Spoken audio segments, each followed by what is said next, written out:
Hello, biddies. Hello, hello. I'm trying to do grocery shopping. It's not going well. I wanted it to come before 5 o'clock.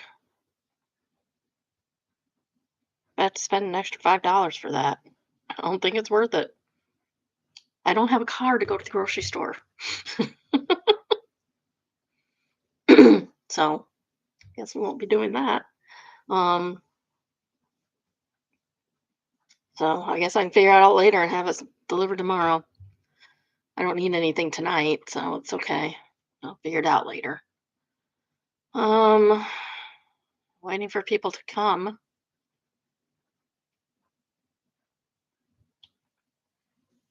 I'll give her 5 minutes. I'll give her another couple minutes. And only one person wants to come in. What they're doing. I don't know what these people are doing. What are you doing? Oh, I'm tired. I woke up at 5. I'm going to get back to sleep. We have kids coming at 5, 5:30, 5:30.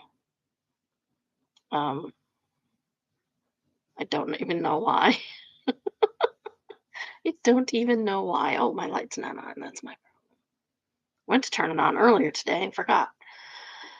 Oh, that's better. Light is better. I don't know why the thing is so weird. Anyway, how are y'all today? I'm tired. Yep, so I gotta try and get some things. Hopefully they have them. I don't know. Otherwise, I have to have my kid go get them. Sarah might be. Our Sarah girl might be going to the grocery store tonight. Or picking me up to go to the grocery store 'cause she still has to have the car. At least until tomorrow sometime. Anyway, well, I guess that's not happening tonight anyway. Oh, one more minute. One more minute. I don't know where the peoples are. See if she got it. See if she got the message. That's also not saying I can send it, so I'm assuming it's sent. I didn't do it from my phone. Did I not send it? It says it's sent, but she didn't get it. What the heck? Try it again. Try it again.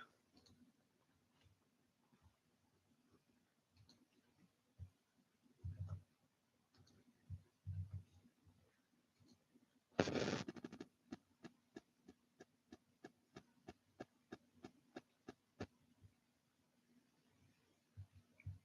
don't know why it's not going through. Try for my phone, see if it goes.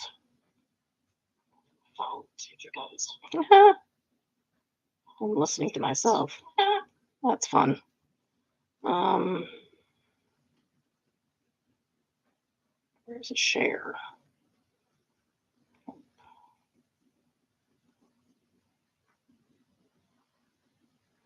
Oh,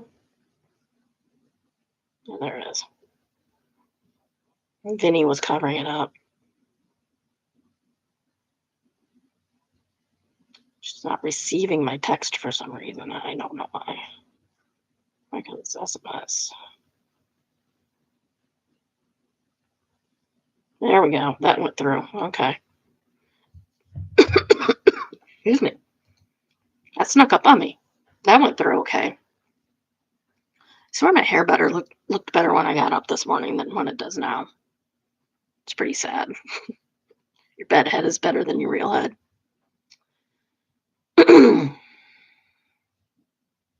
Ah, there she is. Hi. I sent you like 3 links. 2 of them wouldn't go through for some reason. Okay. Oh, I'm tired. I got up at 5 this morning, or woke up at 5 this morning. Of course, didn't get up at 5 because who would do that? That would be twazy. How are you? I'm tired. Other than that, I'm good. Um, I don't have my car, so I'm sad. Lauren says she got up at a reasonable hour, which for her is early. It's like on time for everybody else. All right. Let's get into reality roundup. We got 7 Little Johnsons and Sister Wives. I watched both of them. That's why I was a little late today. Not too late, but a little later than normal. I also have laundry going, which is like a miracle because been completely forgetting to put laundry in the laundry. So my laundry's all backed up. Stinketh. So we'll start with 7 Little Johnstons. So we start on the land. If you know, you know. That's a reference too. They go through all the positives of building there and the negative of being in the same neighborhood as the rents. Liz says, yes, they'll take it. On the couch, she said it was a really hard decision, but hard can a 10-second decision be? Issues will ensure, well, ensue. I think that's supposed to be ensue. Issues will ensue, so stay tuned because I have some insider information on that, and it's not what happens. Alex is packing to go see Allie in Ohio. Alex says that for a 4-day trip, he packs 4 pairs of underwear just to be safe. Then questions if that's normal or if he's an overpacker. Does anyone see a problem here? Jonah said he'd pack 5 or 6 pairs of underwear. Amber says 4 or 5. Trent says 2 because underwear has 2 sides. Gross. Bryce says 4 or 5. Liz says a shirt will put you 1 pair down. And Bryce says he hasn't crapped his pants in ages. And Liz says that Trent did just 3 weeks ago. Oh, and they show Amber and Trent laughing, but I don't know. That could be something totally different. That could be editing, complete another editing. Anna wasn't in this episode at all, which I mean, if she doesn't want to be, that's good for her. I believe she was talked about, but she wasn't in it. Alex is telling Emma about his trip and that they'll go on a hayride and they'll go out to lunch, and he's going to help with the harvest at the farm, Allie's parents' farm. So, don't go overboard there treating your girlfriend, Alex. And, you don't see her very often. Hey, riding in a lunch seems, bit much for that. Alex says he's really into farming, which he hasn't farmed, so how would he know? And he's glad his girlfriend is also into farming. But he's too afraid to drive a tractor. Alex claims that tells Emma that he's gonna move to Ohio someday, but her parents won't let them move in together until they're married. So I guess Allie isn't an adult that makes her own decisions. It's weird. Jonah says that Liz got a jump start, so he's okay with her getting engaged first, but Ashley would be pissed if Alex pops the question before he does. So you better get on it there, Jonah. As soon as that girl turns 19, she gonna be as soon as she graduates from high school, because Allie hasn't even graduated from high school yet. As soon as she graduates from high school, Alex gonna be on that. Oh. Even though Trent's dad died 8 months ago, the family is getting together to celebrate his birthday. Oh, come on. Now it wants me to update. I gotta snooze that. I don't know for how long. So they etched Poppy into a rock as a marker for the tree that they put up when he passed away last spring before, I believe. Trent gets it down the steps on a handcar, but makes Emma roll it down the hill, so it literally pulls her down the hill. He claimed it was like a 150-pound rock. It was not small. It was not super small. And then my Roku decided to reset itself right in the middle. So this is how my day's going. Well, this says that not having any kids there together because, of course, Anna's not there, and says not having all the kids there together because Anna's not there, and says Anna needs to change because, of course, everything's Anna's fault.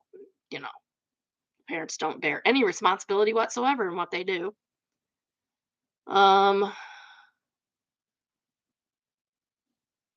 oh, and she specifically mentioned that Trent is sad about all the kids not getting together, but no, Amber doesn't care, doesn't miss Anna at all, which makes sense because I think she doesn't like Anna because Anna didn't bond with her, so she can't control her.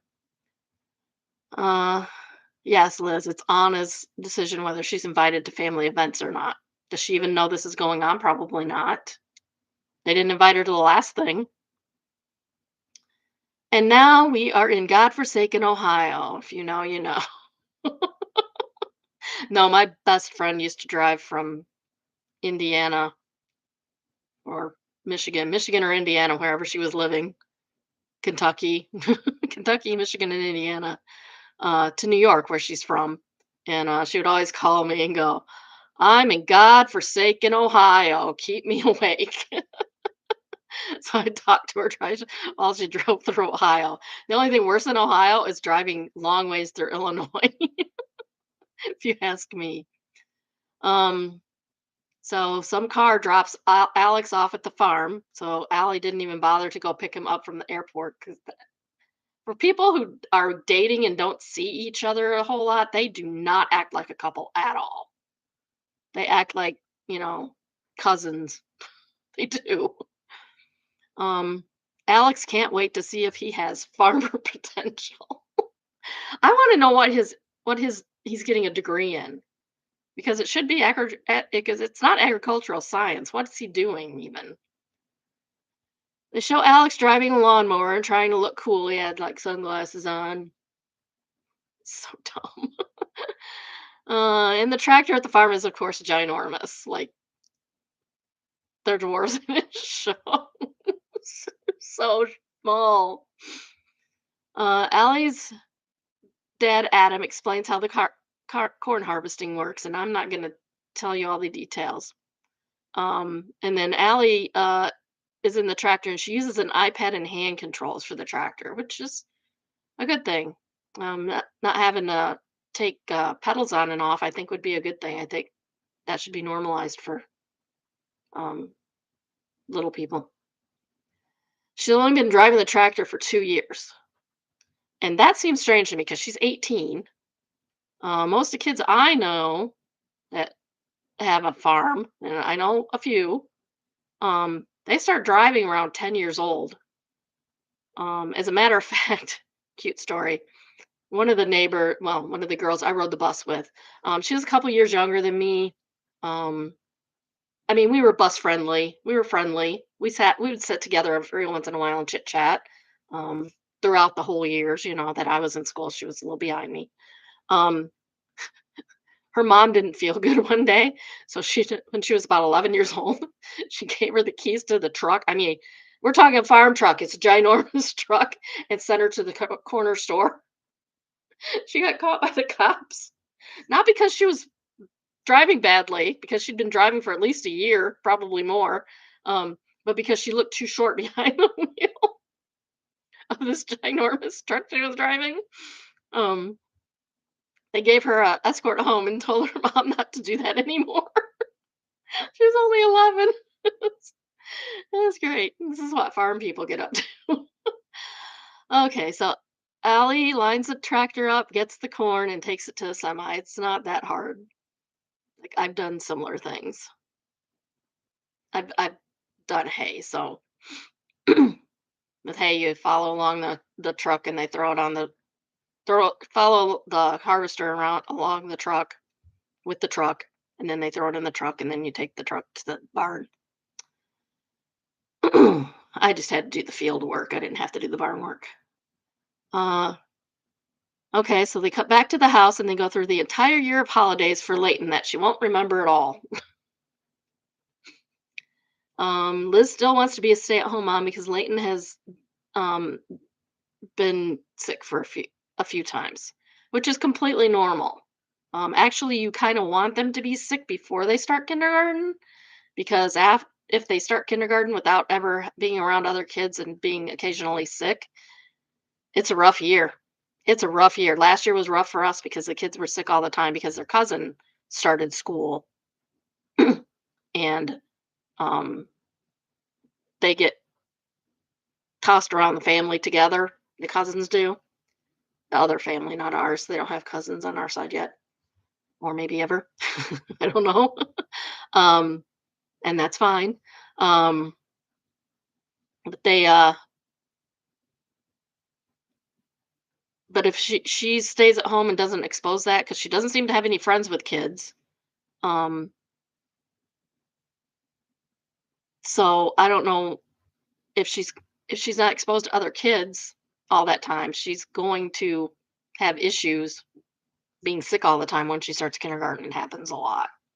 My kids were always around other kids because even though I was a I started on a stay-at-home mom support group. If you haven't heard of Mom's Club, it was a chapter of Mom's Club, and that's how I got my best friend. And so they were around them from the time my son was 2, or 3. Nah, he wasn't quite 3. He was almost 3, and so he's around a lot of kids when he was little, as were the other ones. And he did a year of daycare, not daycare, but preschool. It was preschool. It was like 3 hours, 3 hours, 3 days a week, preschool. Um, so they didn't really get the getting sick all the time in kindergarten because they had already been sick when it was convenient for them to be sick and not missing school. So expose your children to other children when they're before they start school is a good idea. Even if you're a stay-at-home mom, it's a good idea. Okay, so they cut up a pumpkin to sit Leighton in and take a picture.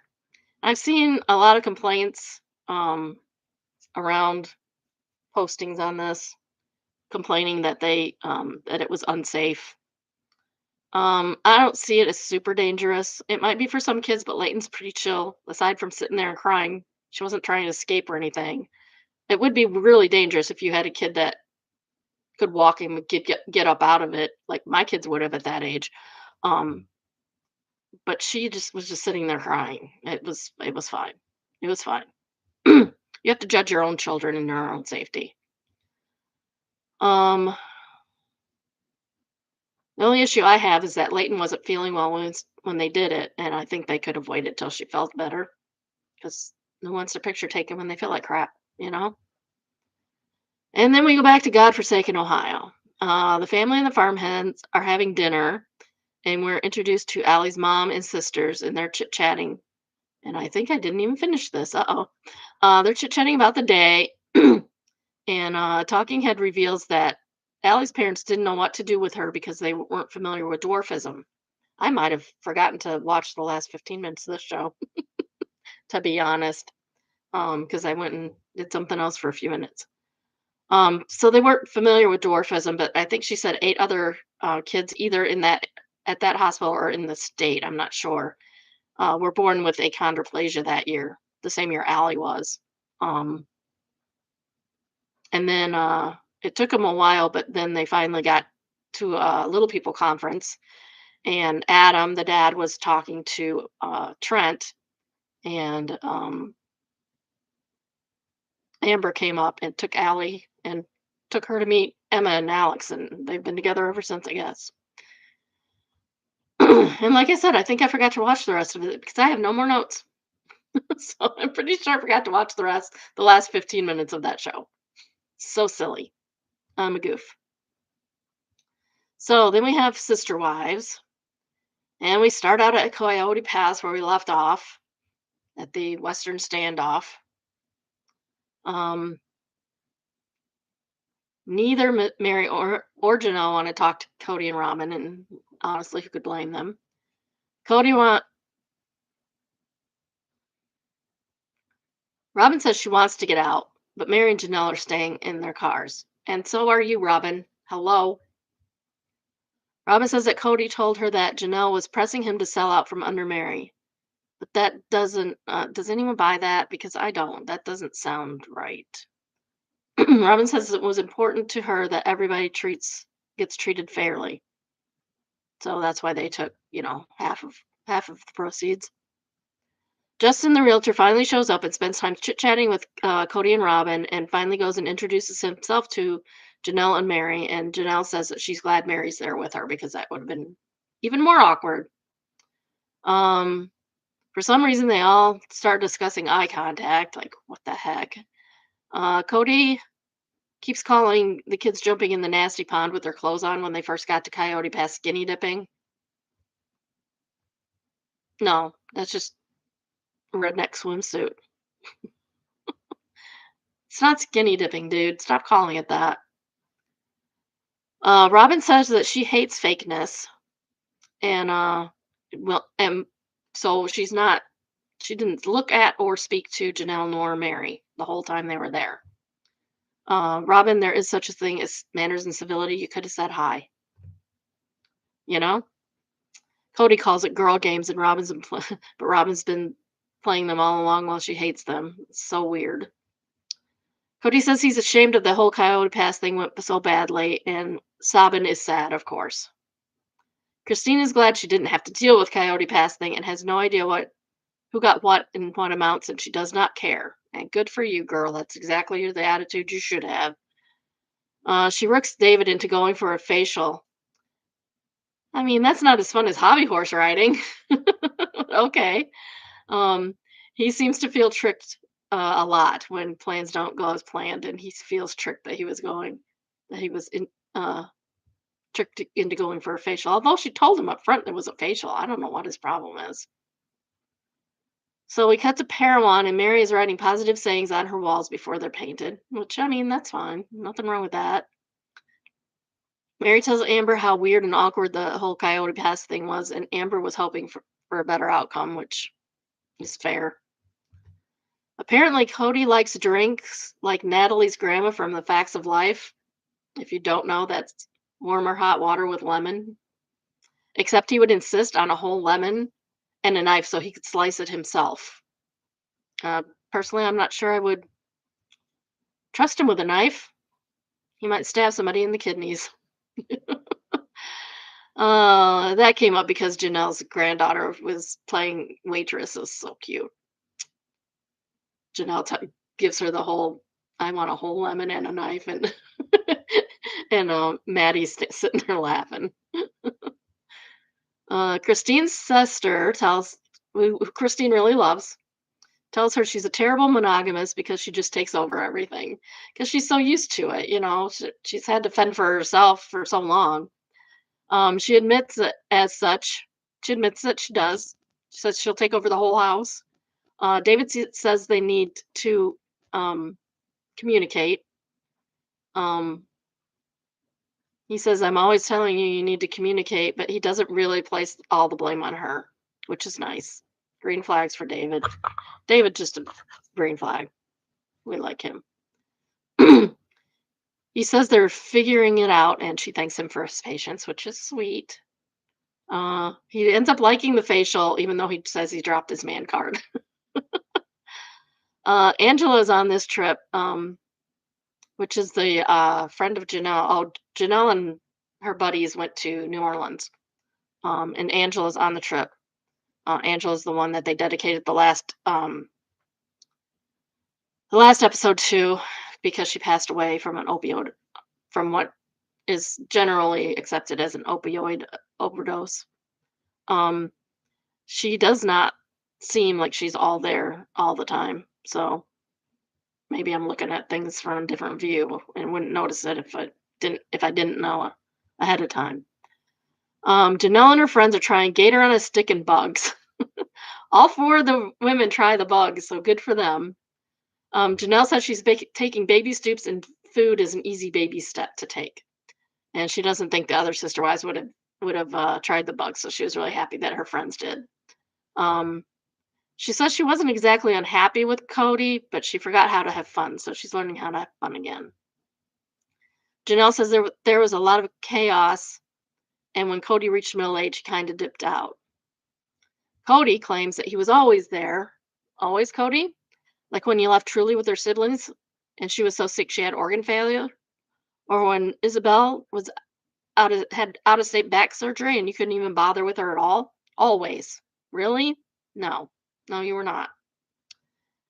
He says he always gave 110% and he blames the lack of oxygen, lack of testosterone for the fact that he didn't want to do the hard work anymore. He's such a loser. What hard work? You weren't even working that hard, dude. All you were doing was hopping from house to house. Wives did all the work. He says he wants to move on from blaming and being blamed. Well, you're going to be blamed because it's your fault. Robin seems to think that the exes are influencing the kids. Christine says she's tired of being blamed for how kids feel about him. And Janelle said if she had influence on her kids, things would be different. Cody blames the kids for not having a relationship with him. I feel like when none of your kids want a relationship with you, it's probably a you problem and not a them problem. Because all of your kids are not going to be united unless it's a you problem. So we're back to New Orleans, and they're talking to Janelle about her man preferences. And her friend Christina says that she knows what she doesn't. She doesn't necessarily know what she wants in a man, but she knows what she doesn't want, and she does not want a man with a visor. 'Cause Christina hates the visor, and I think I really like Christina. So Christina says there has to be. So they're talking about how tall, how this, how that. Do you want dark hair, blonde hair, blah blah blah. Christina says there has to be a minimum height requirement because even roller coasters have that. It's funny, but she's wrong. I mean, if I was single, I wouldn't necessarily turn Peter Dinklage down. I think he's pretty hot. Janelle wants a church divorce to cut the bond with Cody completely, and if that's what she needs for closure, she should go for it. Robin said she wished she had a better relationship with her bio dad, and that she looks with him, and I can relate. All my dad's family says I look my dad, and my dad's cousin and I could literally be twins. Like my boss, I showed a picture of my cousin to my boss. She's my dad's cousin, my cousin for first cousin once removed. Um, so anyway, I showed a picture of my cousin to my boss, and she thought my daughter-in-law had a baby. It's like that's not me, hon. Like, oh my, so much we look alike. It's kind of crazy. And coming up next week, Cody is going to go on an ex-wife apology tour. So that should be interesting because the women do not seem to be having it. So that is that. Should we read some Reddit? Is there anybody here? Um, go back to this. Oh, we should read another one of those, shouldn't we? Bow flare posts. I'll read another one of those. That's what we'll do today. Read at least one of those because those are fun.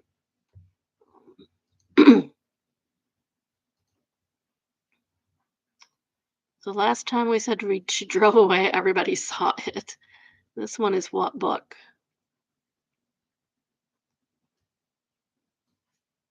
Of course, I don't prepare for this. The only thing I prepared for was Reality Roundup, and apparently I did that badly too.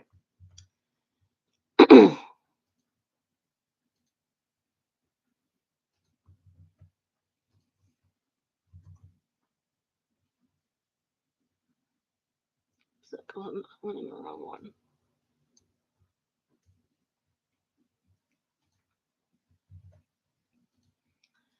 Okay, so this is the Flair What book. The original is it's entitled "My 22 Female Boyfriend, 25 Male is hiding all my stuff, and I have no idea why." This was the best of 2021, it says. Um, Thanks to everyone who reads this. I'll try to keep it short. You know what? Before I start this, I'm going to go and um get something to drink because I forgot to do that. Because this is my day today. How many times this week have I forgotten my drink? Plenty. Be right back.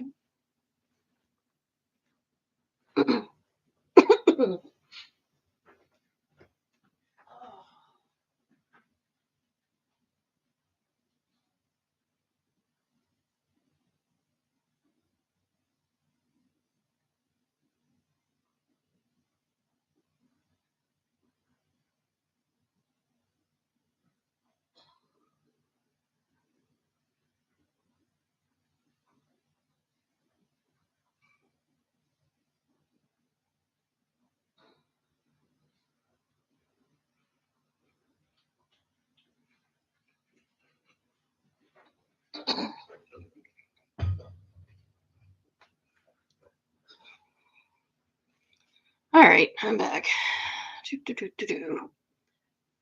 So fun. Okay,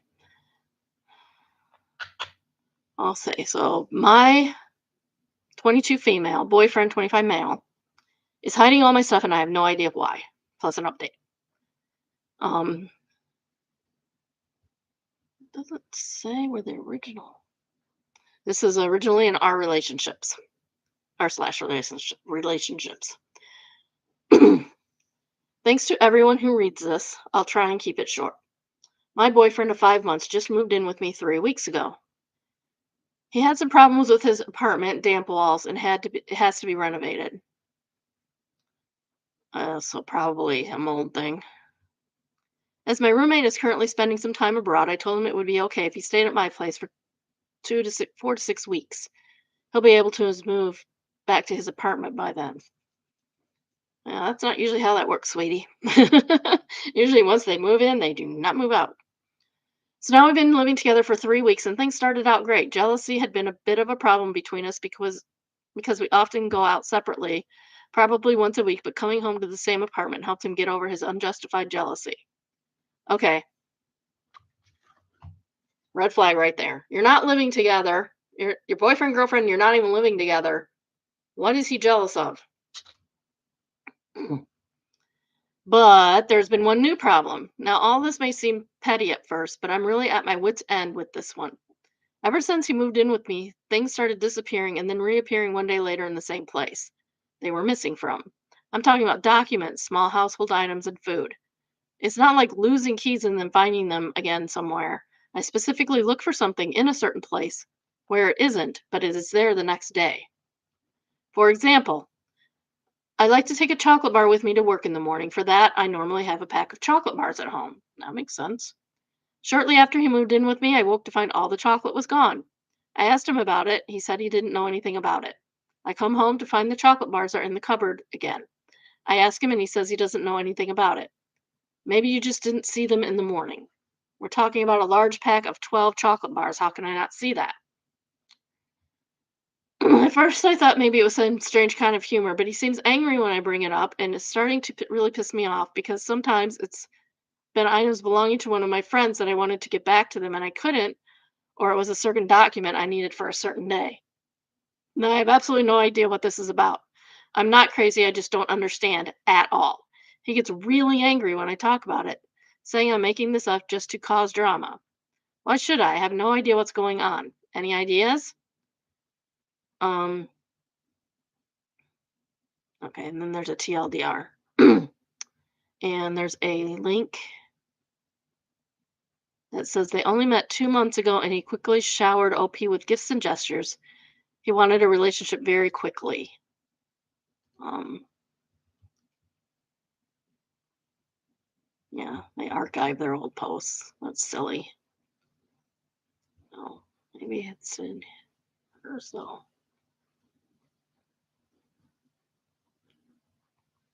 Nope, not there. Huh, that's weird.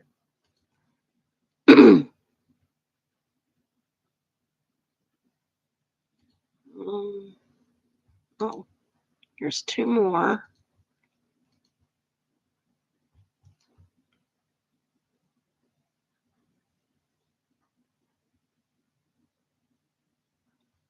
Okay, he's gaslighting you.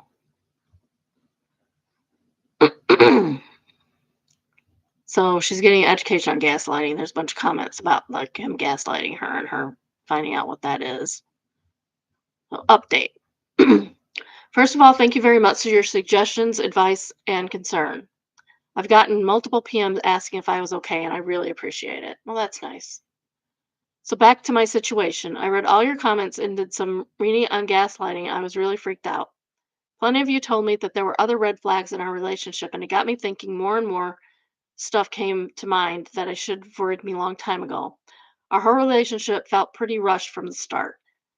I didn't even want to date, but he showered me with romantic gifts, gestures, date ideas, texts, and finally I gave in. So he love bombed her. He was pretty upset when I didn't want to say I love you from the start, when I didn't want to meet my family right away, when I didn't want to have sex without a condom. You just trust me. No. And when I didn't want to book an expensive vacation with him. He was very jealous and didn't want me to go out without him, although he went out with his friends all the time. Yep, okay, that's controlling. Are we doing red flags yet? Because we're doing some red flags here. Um, Someone pointed out all the stuff that has gone missing has something to do with me leaving the house or meeting friends and family. A gift for my friend, a key to my parents' house. He stole the key to our parents' house. A USB stick I borrowed. Documents for an application for a semester abroad, which we had a huge fight about because he didn't want me to go. Doesn't want you to continue your education abroad, which is very customary nowadays. Another red flag. After reading all about gaslighting, I ordered a nanny cam. Good for you, girl. Smart. Unfortunately, delivered took 4 days, and after one day, I already knew I couldn't be with him any longer. I wanted him out of the apartment ASAP with as little drama as possible. I told him that my roommate had gotten really interesting job offer and would cut her vacation short and come home in a week, so he had to move out. He was pretty angry. I told him there was nothing I could do. Good for you. Gaslight him back. I also told him, as some of you suggested, that his landlord had to get him a place to stay, that he should call him. The next day, he told me that he had talked to his landlord and he could move back into his own flat on the following weekend. Well, la di da, look at that. Renovations had not taken as long as planned. At this point, I doubt the apartment ever had damp walls to begin with, but who knows. In the evening, he asked me if I wanted to move in with him because it works so well. For you, maybe, even not working for her on. And you don't like your roommate anyway. I never even said that. I told him sure I would move in with him in June. He was pretty excited about it. While I was waiting for the nanny cam to arrive, there was one incident where something went missing, a book that I had ordered for my dad over Amazon and wanted to bring him the next day. At least that's what I told my boyfriend. Of course, in the morning, the book was gone. I chose to ignore it, and he reacted quite strange to it. Even asked me on my way out if I had taken the book with me. Why on earth would he ask if he didn't expect a reaction from me? I just asked, "What book?" "The book you wanted to bring to your dad." "I don't know what you're talking about." Yes, gaslight him back. Yes.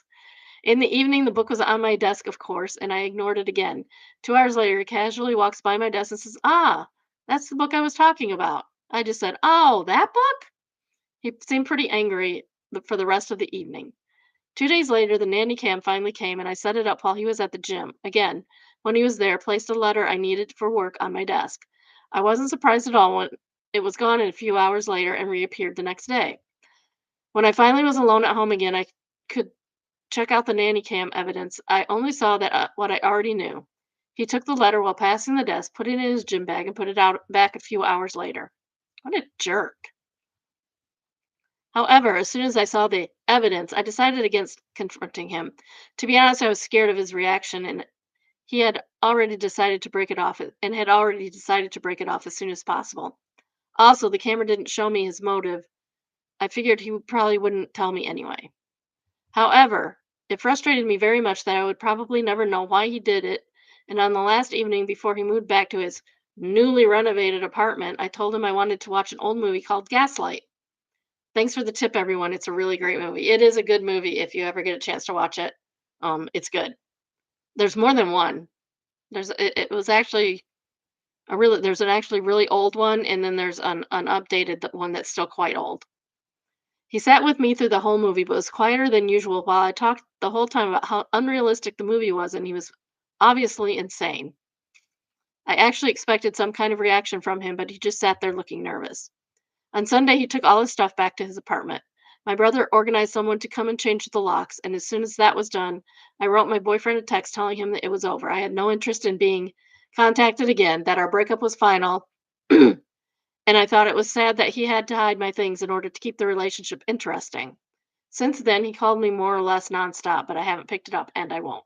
Just block him. Block his number. You don't have to put up with that. You don't have to block it forever. Just block it while he's in his tizzy. I know this isn't the most heroic, exciting ending. I could have confronted him with the video evidence, but instead I cowardly broke up in a text. However, I really didn't want to confront him and have a dramatic fight. I don't blame you, girl. I just wanted it to be over as soon and as smoothly as possible. If there's anything I've learned from this is not to rush into a relationship. For the past 7 years, I've jumped from one long-term relationship to the next, and I think it's time to stay single for a while and concentrate on my college classes. For now, I'm going to stay at my brother's for 2 or 3 weeks, and I should probably change my phone number. Yeah, I don't think you have to do that. You just have to block him. I'm sorry that I can't give you any insight on why he left it. That may have been kleptomania, a prank, or messing up, messing with my stuff because something about me frustrated him. I'll probably never know, and all the texts he sent me only says that he doesn't know what I'm talking about. He never took my things. You don't want to be with him. He's a liar. That's insanity, man. So the top commenter is Rocks and Socks, and they quote about the heroic thing and it not being a dramatic fight. Says, I love this ending. Maybe he deserved to be confronted, but that wasn't about what he deserved. It was about what OP needed. I feel like a lot of people forget that giving someone what they deserve isn't always the best way to go. Truth. Mountain Dew Baca Blast. It's not Baja Blast, it's Baca Blast. Answered that on a truly Machiavellian note. It was also the perfect way to get him actually destabilized. He was expecting and banking on that big blow up confrontation. He had planned for it. Instead of getting that masterful move of shooing him out the door after watching the very movie that originates the term gaslighting. This is some Irene Adler from Sherlock Holmes type crap. It is a I know what you're doing. You think you're slick, but I've got your number and I'm outplaying you. No big confrontation he had banked on. Instead, he set up a situation that is going to gnaw at him for the rest of his life. She saw what she was doing and totally hijacked his plan in order to swing it back around at him and use it against him. She has become that woman who is even more clever than him. And when he's built his life around this facade that he's the best, cleverest, and always right, there's nothing that bursts a bubble quite like having his entire plan be obliterated because she was so much more clever than he ever anticipated she could be. He was counting on playing her for a fool. Instead, he put on his jester's hat and jangled miserably right out the door. Didn't realize what was happening until it already happened. Absolutely outstanding move, my dudes. Buttercup Cake says, I died that she made him watch Gaslight and then mocked him to his face, but obliquely. That was some effing Game of Thrones twin Lannister moves. I love this OOP. She is smart. She is really smart for doing stuff like that. Yeah, good for you.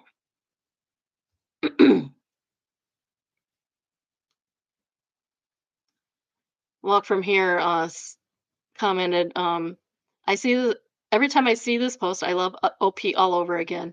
She made him watch Gaslight with her, stone cold hero. Wherever she is these days, I hope she's doing brilliantly. Oh, apparently there's another update.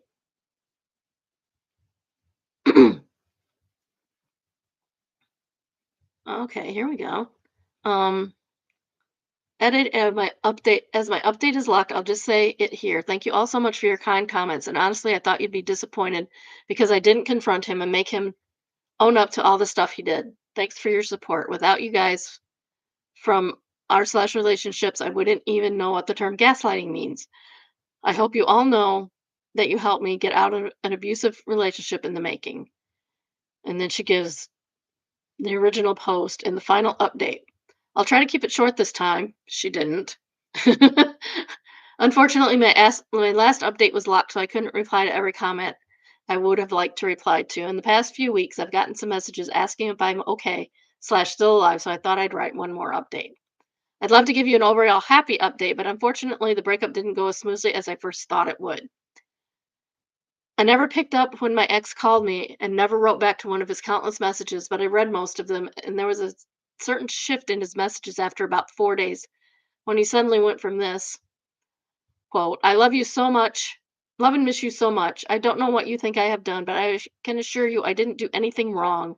Whatever, whoever told you that is a liar. Please give me another chance, unquote. To this quote, you're such a whiny bitch. No wonder you can't hold up a relationship with anyone. I hate you, and there's no second chance for us, no matter how much you wish for that. For your own sake, pray not to ever run into me again. Yikes. Dude, calm down. I blocked his number later that same week, but had an overall bad feeling when some strange things happened.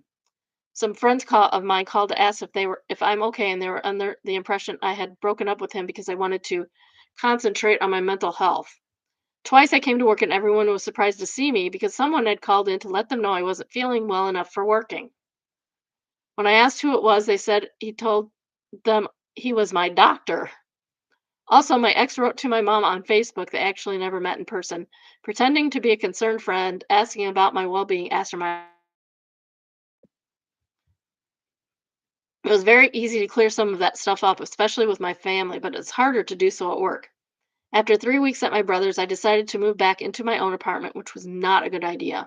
On the second evening, I saw my ex in front of the building. Then I saw him at least every other day, standing on the other side of the street, just looking across. This guy's turned into a stalker all of a sudden.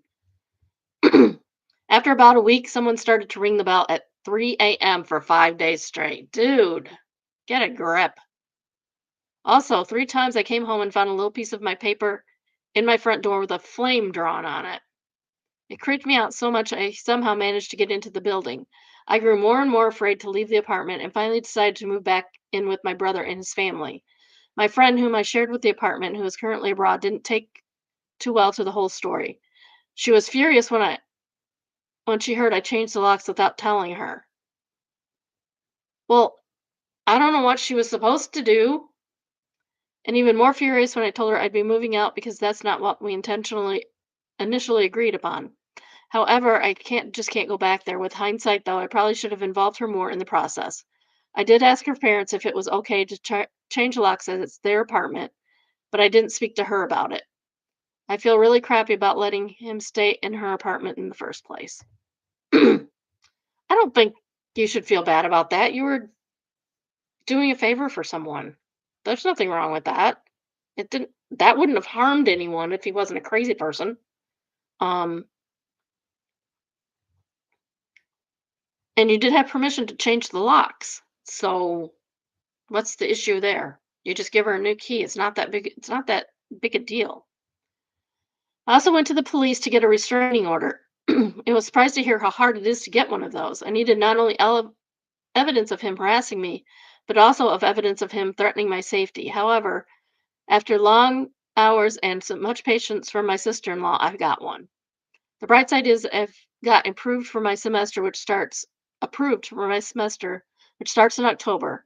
Not to burden my brother any longer, I will be I will already leave in August, maybe travel around a bit.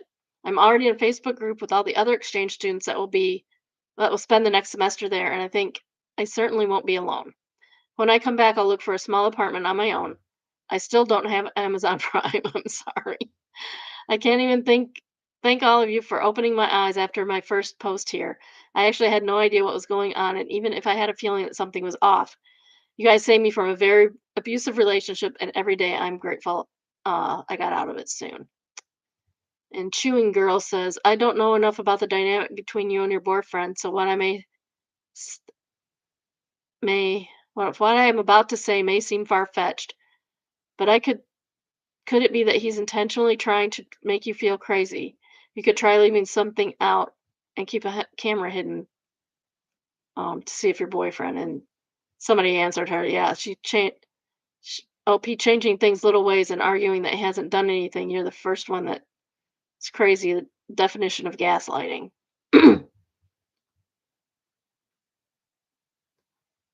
And somebody answers that. I'm not sure I understand. Gaslighting is making someone think he's crazy. What's the goal behind it? Well, nobody knows the goal behind it. People crazy. People all crazy.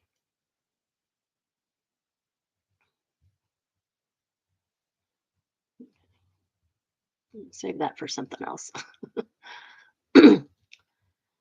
All right. Yeah, that's. Oops. I forgot to copy and paste the actual name of the thing. So yeah, people will make you think they're crazy. So occasionally, at least. Um, I'm glad she got out of there when she did because that is not so. That is not so crazy. Not so crazy pants. What the heck? Um.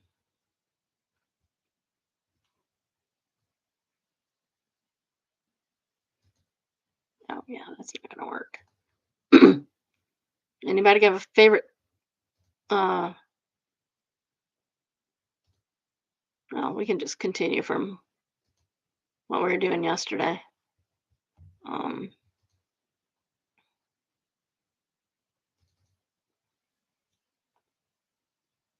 See if we can find some leftover posts from the month to read today.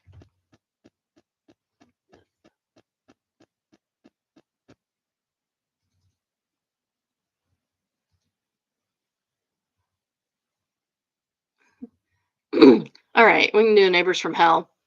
Um, my neighbor keeps stealing my packages and pretending it's the delivery driver's fault. Why would you do that? So my neighbor has mysteriously received 4 of my packages in the last 2 months. Each time she claims they were accidentally dropped off at her place, but like it's the same driver every time, and our numbers are clearly labeled.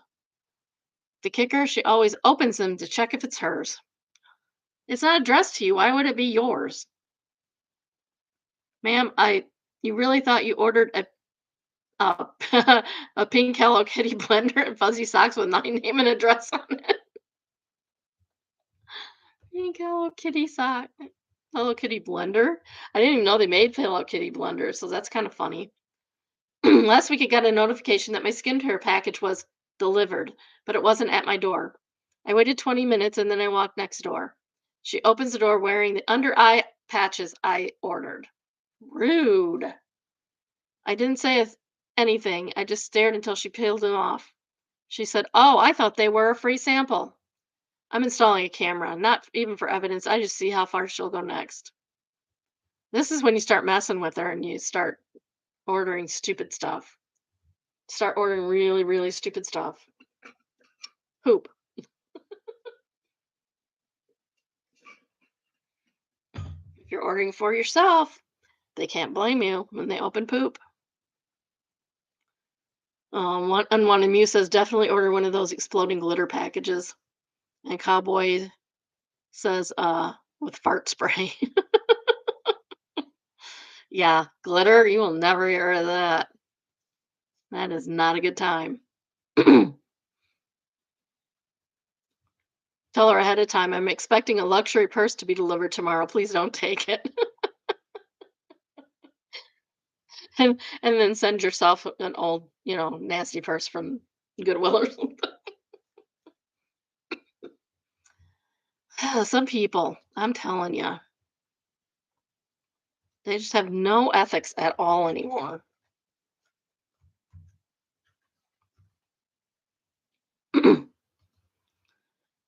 Oh, what else? else we got? Got anything and traumatize them back? Oh, we got lots in here. Read that one.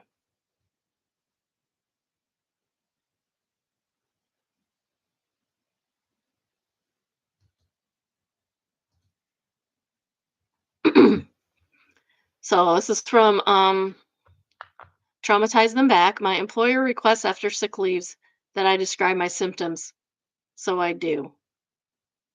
I think we did that one.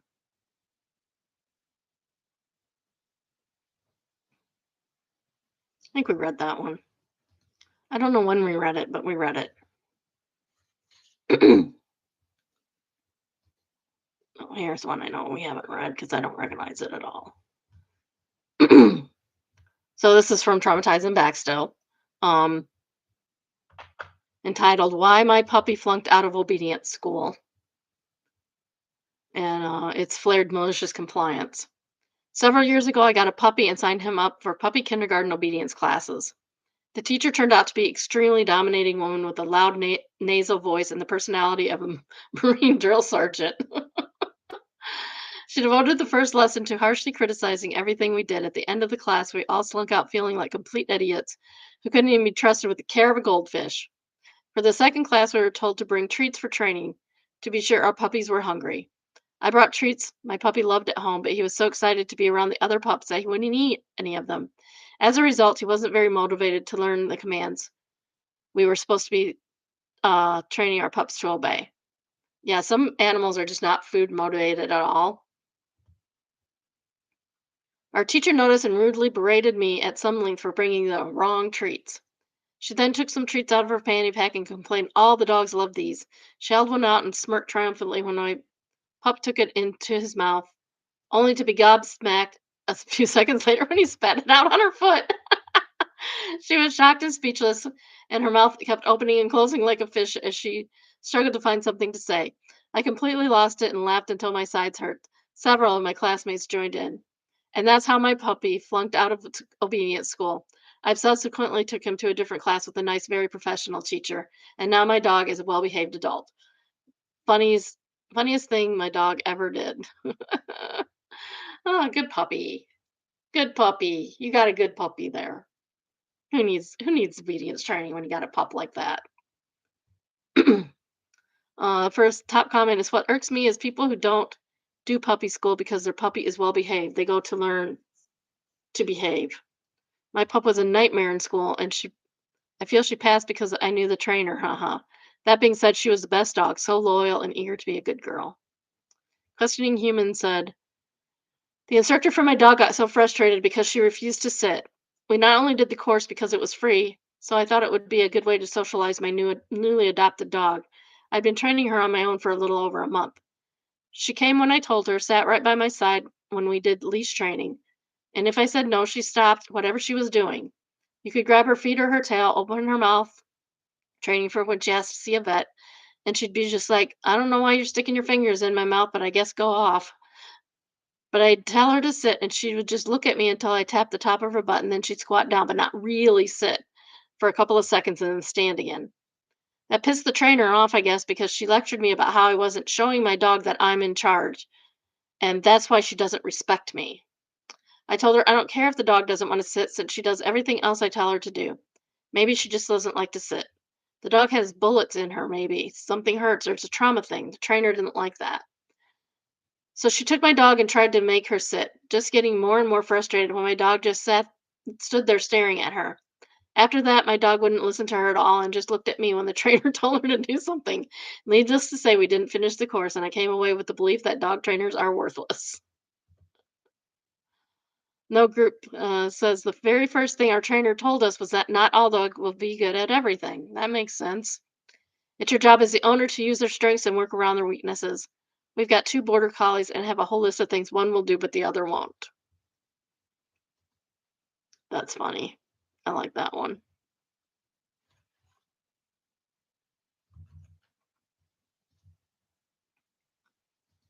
Oh, I think I'm going to do one more and then I'm going to get off of here. Yeah, okay. I thought I read that one. I think I read the other one too. The one about the teacher that would only call the girl Catherine. Do you remember that one? Or did you miss that day? Did you miss that day of class, ma'am? No,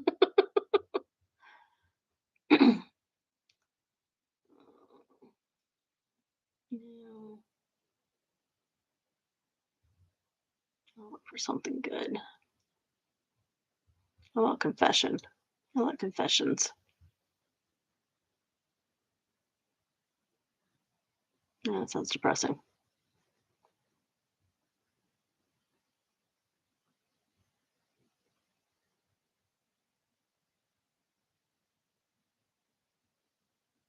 Maybe not. Maybe I'm not in the mood for confessions.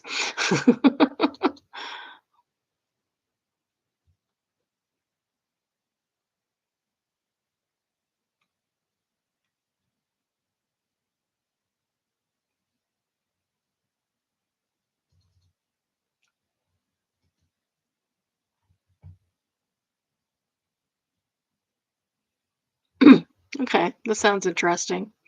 It's petty revenge. Petty revenge is pretty good. Um, this is entitled "Don't Recognize My Work, Have Fun Having No Cake Decorator During Graduation Season." All right, so my little brother told me to post this here. I had been an assistant deli bake slash bakery manager for 6 years. In those years, we had Jill take over the previous manager's position through backstabbery and lies. A position that was supposed to go to me, but she had a friend in upper management got her transferred over. Jill never did any of the work, left behind things for me to do at the last minute, and took 4-day weekends, initially missed orders to try and make me look bad, the whole 9 yards. I put up with it for years. Every time I brought it up with the management, they gave an excuse or sort of just brushed me off. The company has a union, so getting someone even with a year of seniority over you is trouble is almost impossible. I was doing more and more of the work, making sure the orders went off in time, fixing ones she wouldn't forget or mess up, covering shifts, calling people to come in if she intentionally underscheduled us, training, a headache. During this time, I got married, which she tried to deny my vacation time to do so, and had a hectic schedule, so my husband graciously understood. Dealt with this for another few years and just got so tired with everything. And then the kicker came. I got pregnant with our first kid. I decided there and then, once I left for maternity, I wasn't going back. I did everything by the books, notified management and the union, scheduled doctored visits, and worked around my schedule, made sure that there was no possible way she could mess with me. Once I heard the due date, I grinned a maniacal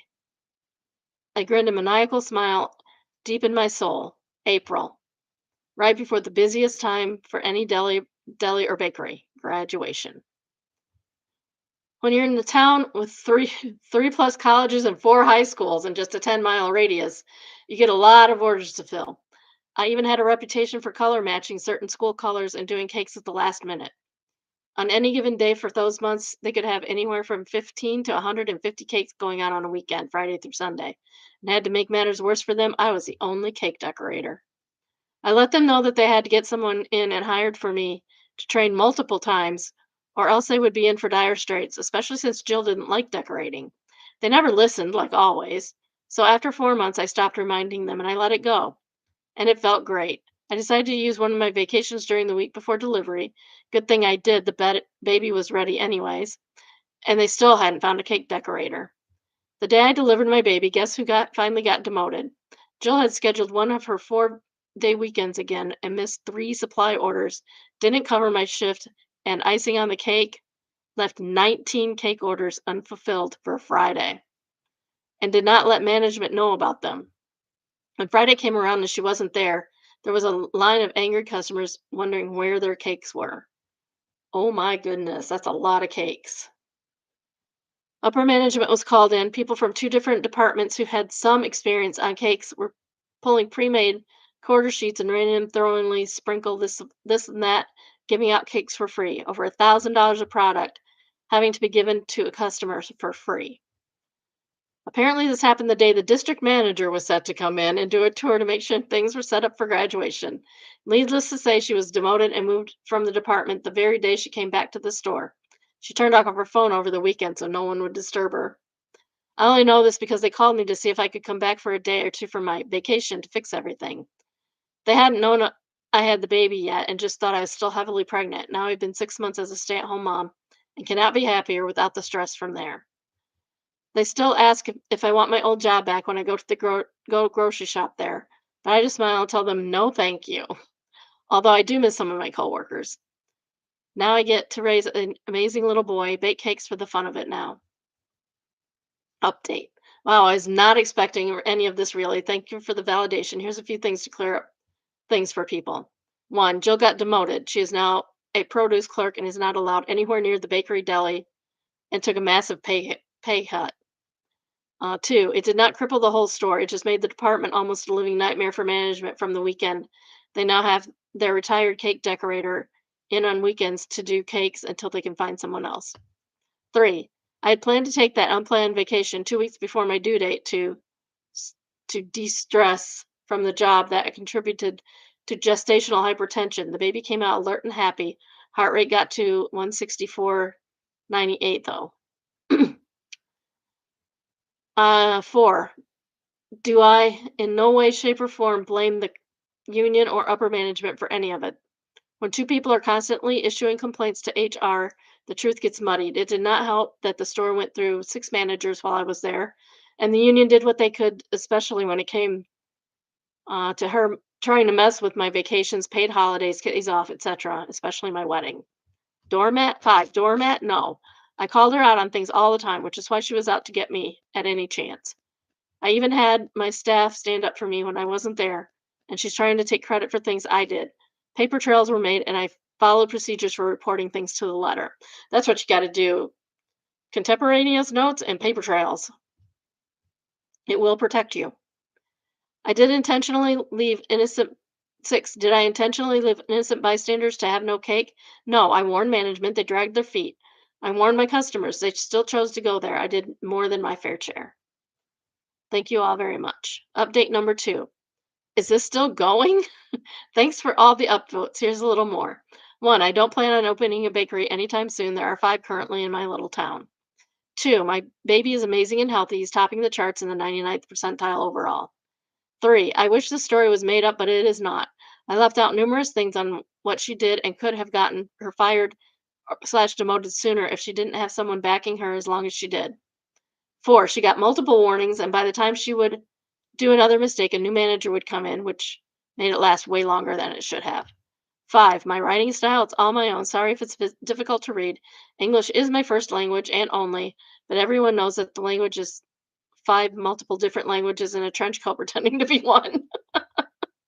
6, one of the coworkers who is set to retire next year sent me messages about everything as it went down, realizing that the shared nightmare was finally coming to an end. Update 3. Some of you are asking about cake and cake questions. I don't know how to cross post everything, but I created a new Reddit thing called Cakes I've Made with some photos on there for curiosity's sake. Well, that's cute. Oh my goodness. That's the best kind of petty revenge. Is the kind you don't even have to do anything. Sorry, I did all I could. You have to clean up the crap afterwards. All right, I'm gonna get off of here and go make my daughter-in-law some fudge. Um, so I hope you all have a good day. Love you, biddies. I will be back on Monday because tomorrow I am apparently cooking Thanksgiving dinner for Thursday. Um, okay, mark that we read that one, so I know when I read it. Oop, that's not it.